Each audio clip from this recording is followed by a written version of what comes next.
여러분 안녕하십니까? 양영태 TV의 양영태입니다.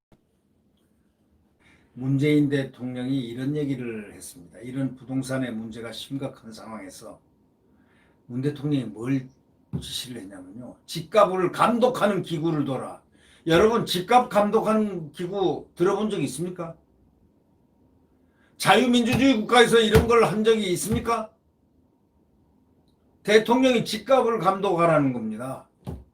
아니 집값은 자유시장 경제의 그 시장의 논리에 있어서 이렇게 된 것이고 하는 것인데 이 사유재산 제도를 갖다가 인정 안 한다는 얘기입니까? 뭡니까 이게?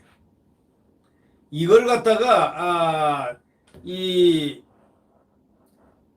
부동산 시장이 지금 대혼란된 이 상태에서 이런 얘기를 대통령이 지시를 한다면 이거는 차베스, 베네수엘라 독재자 차베스식의 가격 통제하고 닮은 꼴이다. 이런 제하의 기사를 조선일보 최종석 기자가 썼습니다. 근데 이걸 보면서 저희들은 심각한 우려를 하고 있습니다. 이게 무슨 독재 국가입니까? 여기가 무슨 뭐 체제 변화된 사유재산이 없는 국가입니까? 여기가 체제를 변화시키려고 하고 있습니까? 이거 뭐 하는 짓입니까? 이게 집값을 감독기구 아니 지금 국토건설부가 다 하고 있잖아요. 근데 집값 살고 팔고 하는 그 값을 감독하는 기구 참 이게 차베스식 가격 통제하고 뭐가 다르냐라는 그런 제하의 글입니다. 그걸 기사를 보니까 참 기가 막혀요. 아니 우리가 한번 상식적으로 생각해 보시죠. 문재인 대통령이 부동산 시장 감독기구 설치 검토하겠다고 이렇게 밝혔는데 이걸 정상적인 자본주의 국가에서 있을 수 있는 일입니까 이게? 이 시장 통제를 갖다가 어떻게 그런 식으로 합니까? 개인의 사유재산을 이런 식으로 집값 통제기구? 무리한 시장 통제 그 얘기에 다름 아닌 바로 그거.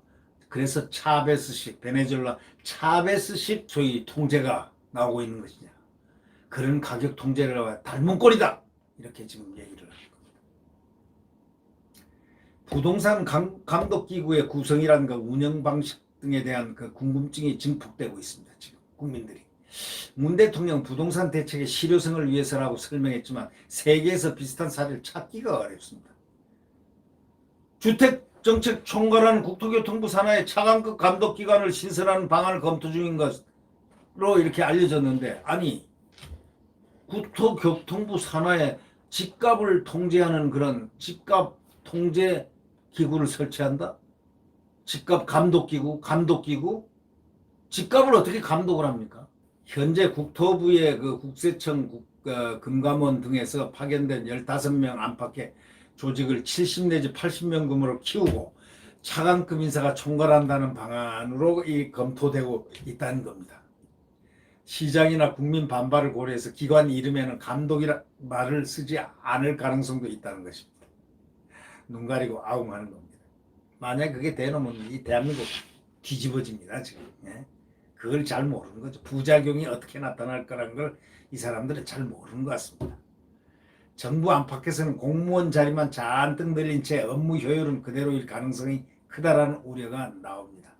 문재인 정부 초기에 대기업에 대한 조사를 강화하겠다면서 만든 공정거래위원회 기업 집단국처럼 계륵 신세가 될 수 있다는 얘기가 나오는 것입니다. 계륵 아시죠? 네. 출범 당시 같으면 집값 잡히겠구나 하고 이제 스포트라이트를 받을 수도 있겠죠. 누구한테 받을까요? 자기들한테 받을겠죠. 자기들 스스로. 국민들은 지금 집 가진 사람, 안 가진 사람 모두가 다 분노하고 있습니다. 그걸 지금 포인트를 못 잡고 있는 것 같아요. 포인트. 집 안 가지고 있는 무주택자도 산이 너무 높아서 집을 가지기가 이제 힘들어서 화나고, 두 번째 가진 자도 1주택 가진 자도 화나고, 임대사업자들도 아니 세금 내가면서 그 많은 세금들 내가면서 사업을 하는데 사업을 못할 정도로 딱 묶어버리고 임대사업자를 무슨 뭐 죄인시해 버리는 이런 나라 국가가 세상에 어디 있느냐. 이거 아닙니까? 그러니까 지금 이런 것을 하려면 규제를 갖다 이 몽둥이를 이렇게 쳐서 막는 이 땜질식 하지 말고 근본적인 제도, 자유민주주의와 시장경제를 활성화시켜서 시장에 맡겨두는 바로 그러한 지혜를 한번 발휘해보는 그런 사람들도 거기에는 그렇게 없습니까? 아니 그 국토교통부가 뭐 어디 거기는 말이죠. 아유 미국에 가서 자유민주주의 국가에 가서 시장경제 논리를 배운 사람들도 있을 거 아닙니까? 기업 집단국처럼 규모에 비해 성과가 미흡하다는 평가를 이렇게 틀림없이 받게 된다. 이렇게 생각해 보면 이런 자리만 만들려고 하지 말고 있는 자리에서 지금 근본적으로 잘못한 것은 이 정부 정책이 잘못된 것은 그 방향성을 잡은 소위 청와대가 잘못하고 있다는 사실을 알아야 된다. 이렇게 저는 생각합니다. 청와대가 잘못한 거 아닙니까? 어떨 때는 절로 저 내각으로 뛰미루고 어떨 때는 청와대가 사실 청와대가 다 지침을 주고 주무락주무락 하는 거 아닙니까? 원래 수석 비서관들이 수석이 다 만드는 거 아닙니까? 그래가지고 지침을 주고 아래 사람들의 실행자에 불과한 것 아닙니까? 그렇다고들 이미 다 국민들은 잘 그렇게들 알고 있어요. 청와대가 다 그리고 또 청와대가 맨 위니까 대통령이 있는 데니까 거기서 전문가들이 또 알아서 뭐 정책실장도 있고 무슨 뭣도 있고 다 있으니까 사실은 최종 책임은 청와대 아닙니까? 네. 개인들끼리 거래하는 부동산 시장을 갖다가 전반적으로 감독하는 정부기관 그런 예가 있습니까? 뭐 여기를 뭐 시스템을 체제를 바꾸려고 합니까? 이 나라를 헌법을 갖다 바꾸기 전에 체제를 바꾸려고 합니까? 베네수엘라 우고 차베스 대통령 공정가격 감독원이랑 비슷한 걸 만들어가지고 주택 등 모든 물품의 가격을 감시 감독한 걸로 유명해서 그래서 이 나라가 그 꼴 되고 포퓰리즘 사용해가지고 막 돈 풀고 추경 때리고 막 그냥 막 쓰고 해서 지금 어떻게 됐습니까? 석유가 나오는 제1의 나라입니다. 석유 최다 생산국입니다. 매장량이 최고입니다. 세계에서. 왜 이렇게 됐습니까? 그 부동산 전문가들은 그렇게 얘기합니다. 사상 초유의 부동산 감독기구 설립에 대해서 엄청난 우려와 걱정과 분노를 감추지 않고 있습니다. 이건 주택 매매뿐만 아니라 증여, 상속, 부동산 거래 전반을 다 조사할 것 같다는 바로 그런 내용입니다. 부동산만이요? 집값만이 아니에요. 라는 그런 얘기입니다. 거래 전반, 부동산 거래 전반, 증여, 상속, 국민들이 다 영향을 미치 국민들이 가만히 있을 것 같습니까? 이 내용을 알기 시작하면요. 부동산 거래를 빌미로 국민을 통제하는 권력기구가 될 수 있다는 바로 이 지적이 벌써 딱 나오고 있기 때문에 부동산 거래를 빌미로 국민을 통제하는 권력기구 한번 두고 보시죠. 건국대학교 심교원 교수가 이렇게 얘기합니다.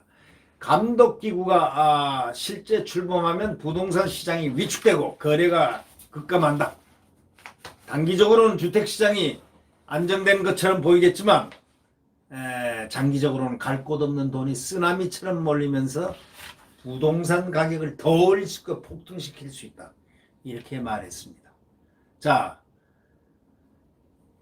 대통령을 보좌를 하려면 제대로들 보좌하십시오. 전문가들, 수석들, 등등등 비서관이니 뭐니 잔뜩 있던데 그 머리를 갖다가 대통령에게 지혜를 갖다가 충분히 주는 그러한 그 지식을 신문이 보는 언론이 보는 그것만이라도 이렇게 충실하게 전달해주면 실책을 안 하잖아요. 언론에 신문에 난 거 이것이 교본입니다. 교본. 기본서라고. 베이직 사이언스. 원래 기본서와 참고서가 있지 않습니까? 가장 기본이 되는 건 언론입니다. 사회의 목탁이기 때문입니다. 사회의 문제가 여기에 언론에 다 투영이 되기 때문에 그 언론에서 잘 뽑아가지고 연구도 하고 문제 제기하는 걸 풀어나가는 그러한 정도의 청와대 비서실이 되도록 노력하십시오. 지금 청와대가 지금 내놓는 건 국민을 갈등의 어떤 첨단적인 그 국면으로 빠뜨리는 그런 일들만 자꾸 하려고 하고 있습니다. 홍수 하는데 뭐 전 정권이 하는 보호를 어쩌고 저쩌고 또 뭘 어쩌고 저쩌고 참, 너무 혼란스럽습니다. 네. 구독 버튼과 엄지를 눌러주시면 고맙겠습니다. 안녕히 계십시오.